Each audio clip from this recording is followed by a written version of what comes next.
शिव गुरु की चरणों प्रणाम करती हूँ। मैया पार्वती के चरणों प्रणाम करती हूँ, मेरा प्रणाम स्वीकार हो। साहेब भैया के चरणों प्रणाम करती हूँ, नीलम दीदी के चरणों प्रणाम करती हूँ, मेरा प्रणाम स्वीकार हो। सभी गुरु बहन गुरु भाइयों को प्रणाम करती हूँ, सभी माता पिताओं को प्रणाम करती हूँ, सभी देवी देवताओं को प्रणाम करती हूँ, मेरा प्रणाम स्वीकार हो। आइए आप सबका कमलेश भक्ति चैनल पर स्वागत है। मैं आपको एक पावन पवित्र कथा सकट चौथ कथा व्रत सुनाने जा रही हूँ। सकट चौथ व्रत का कथा आपको सुनाने जा रही हूँ। आइए आप सबका कमलेश भक्ति चैनल पर स्वागत है। एक गांव था, तो उस गांव में देवरानी जेठानी थी। तो जो जेठानी थी वो पैसा वाली थी और देवरानी थी वो गरीब थी। तो जेठानी थी वो तो पैसा वाली थी, तो देवरानी से कहती थी कि तू मेरे घर में काम धंधा किया कर, मेरा झाड़ू पोछा किया कर, और मैं तेरे लिए खिलाती भी रहूंगी और तेरे बच्चों को कपड़ा भी पहनाती रहूंगी, लेकिन तू मुझे कभी भी जेठानी का दर्जा नहीं देगी, तू मुझे एक मालकिन का दर्जा देगी और मैं तुझे कभी देवरानी नहीं समझूंगी, एक नौकरानी समझूंगी। क्योंकि उसके पास पैसा था और देवरानी थी वो बेचारी गरीब थी। तो सकट का व्रत सकट जैसे आया तो देवरानी बेचारी वहां पे जाती थी। तो सकट आया तो देवरानी ने और अपने बड़े श्रद्धा भक्ति से सकट चौथ का व्रत रखा और अपना बड़ा विश्वास के साथ पूजा की थी और अपने बड़े विश्वास के साथ व्रत किया था। तो रात में और सकट महाराज आए तो बेचारी के पास कुछ था तो नहीं, बेचारी गरीब नहीं थी। तो उसने क्या किया कि खेत में गई और वहां से बथुआ तोड़ करके लाई और उसने बथुआ का ही बकरा, जो कहते हैं कि बकरा तिल का और गुड़ का बनता है, तो उसे बेटा काटता है या आदमी तीर मारता है या बेटा मारता है। तो उसके बेचारी के पास ना ही तो गुड़ था, न ही मिठाई थी, न तिल थे, कुछ भी नहीं था, क्योंकि बेचारी की बहुत गरीबी हालत थी, बहुत गरीब थी। तो वो खेत में गई और खेत में से बथुआ लेके आई। तो बेचारी ने बथुआ ही बनाया था और बथुआ का उसने पूजा पाठ किया था। तो सकट महाराज आए और सकट महाराज कहने लगे कि बेटा हमें तो भूख लगी है, आपने क्या बनाया है?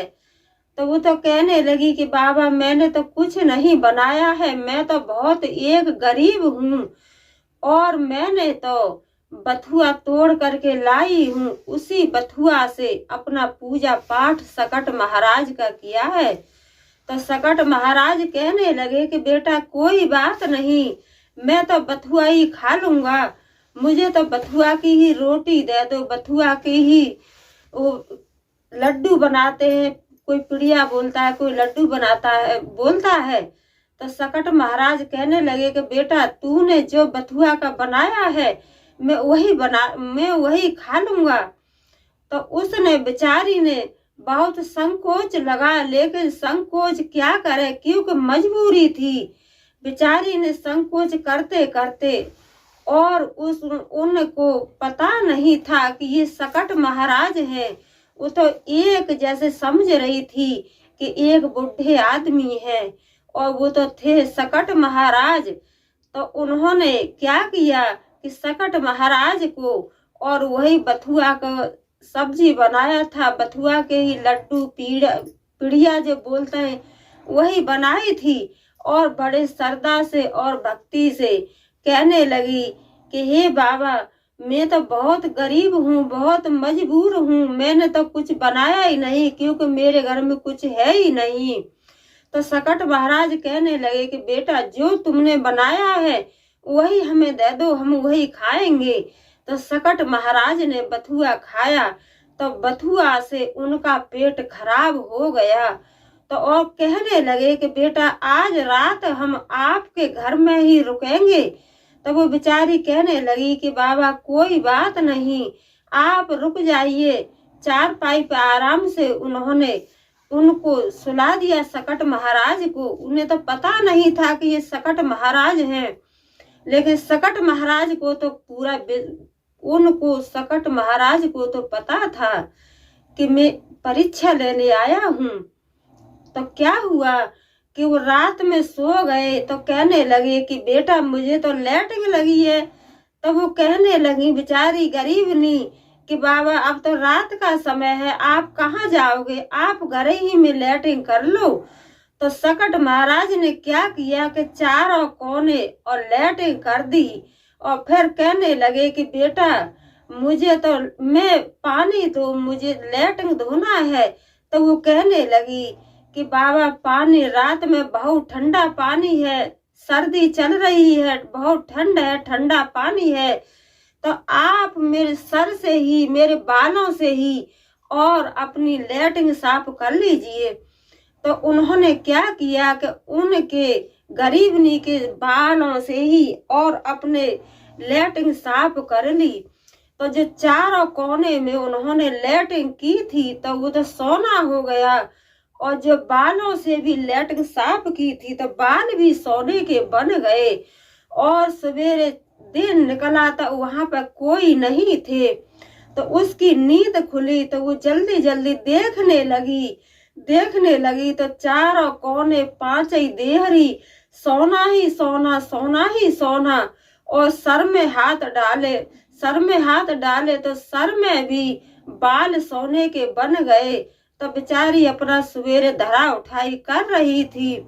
इतने में बड़ी वाली आ गई देखने के लिए कि आज मेरी देवरानी मेरे घर काम करने के लिए नहीं आई है, क्यों इतना लेट क्यों हो गई।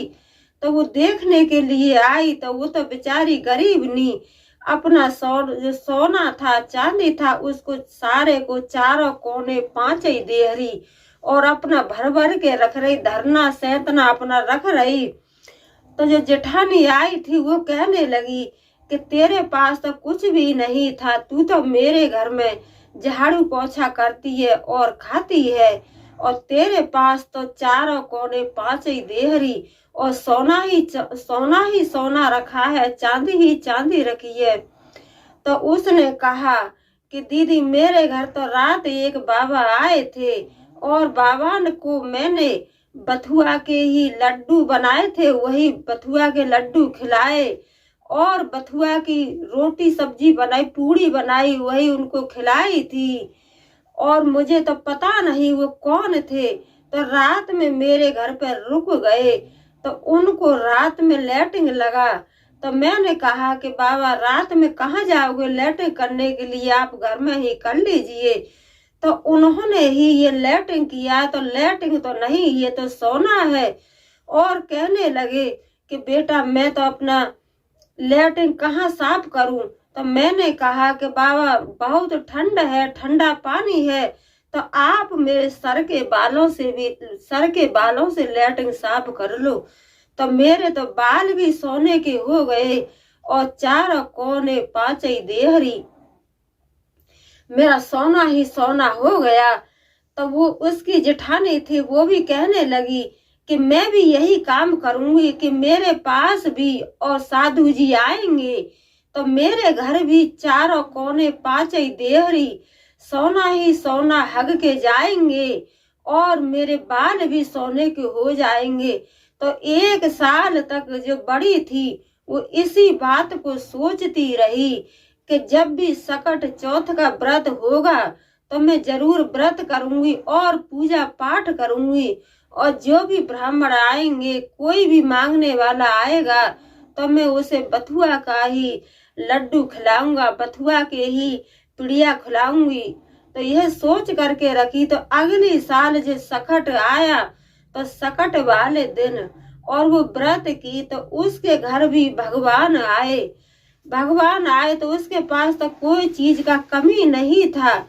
भगवान आए तो उसने क्या किया कि कुछ बनाया नहीं और उसने बथुआ का ही सारा सामान जो भी है बथुआ का ही बना लिया।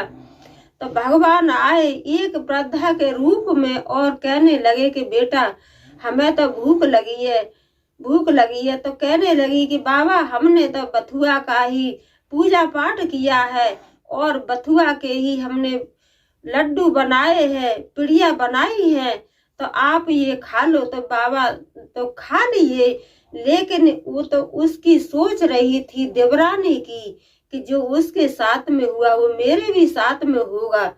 तो क्या हुआ, रात हुई तो वो कहने लगी कि बाबा आप रात में कहाँ जाओगे, आप रात में यहीं रुक जाइए। तो ये साधु जी कहने लगे कि हाँ बेटा हम यहीं रुक जाएंगे। तो रात में वो कहने लगे कि बेटा हमें लैटिंग लगी है। तो वो कहने लगी कि चारों कौन और पांचों देहरी हग लो। और फिर कहने लगे वो साधु जी कि बेटा मैं कहाँ लैटिंग कहाँ पे दूं, कहाँ पे सोचूं। तो वो कहने लगी कि बाबा मेरे सर के बाल हैं, इन्हीं से आप अपनी लैटिंग साफ कर लीजिए। तो उन्होंने क्या किया कि चारों कोने पांचों देहरी और लैटिंग ही लैटिंग कर दी। और जो सर से उन्होंने अपने पीछे की लैटिंग साफ की तो उसके जो बाल थे वो भी लैटिंग में हो गए। और सवेरे जब दिन निकला तो उसके घर में तो इतनी बदबू आने लगी, उसके शरीर से भी बदबू आने लगी कि उसको देख करके सारे कोई हंसने लगे और सब कोई कहने लगे कि तेरे घर में तो चारों कौन पांचों देहरी लैटिंग ही लैटिंग पड़ी है और तेरे सर में भी लैटिंग लगी हुई है। तो यही कहते हैं कि हर किसी को भगवान नहीं मिलते हैं, सकट महाराज हर किसी को नहीं मिलते हैं। वो तो आए थे बेचारी गरीबनी के पास धन देने के लिए, लेकिन उसके बड़ी वाली के पास किस चीज का कमी था, कोई भी चीज का कमी नहीं था। लेकिन वो तो एक होड़ कर रही थी, उसकी बहस कर रही थी, लेकिन उसको कुछ नहीं मिला। तो यही कहते हैं कि जो श्रद्धा और भक्ति से किसी भी देवी देवता की सच्चे दिल से अपना पूजा पाठ करता है तो भगवान उसको कभी भी गरीब नहीं छोड़ते हैं और उसकी हर मनोकामना पूर्ण करते हैं। तो हे सकट महाराज जैसी मेरे पे आई मैंने आपकी कहानी सबको सुना दी, आपकी कथा। और हे सकट महाराज जैसे आप उस गरीबनी की दया की, उस गरीबनी के घर पे आए जैसे ही सभी बहनों के घर पे आना और सभी को खुश रखना। बोलो सकट महाराज की जय, बोलो सच्चे दरबार की जय, हर हर महादेव। बोलो सकट सकट महाराज की जय।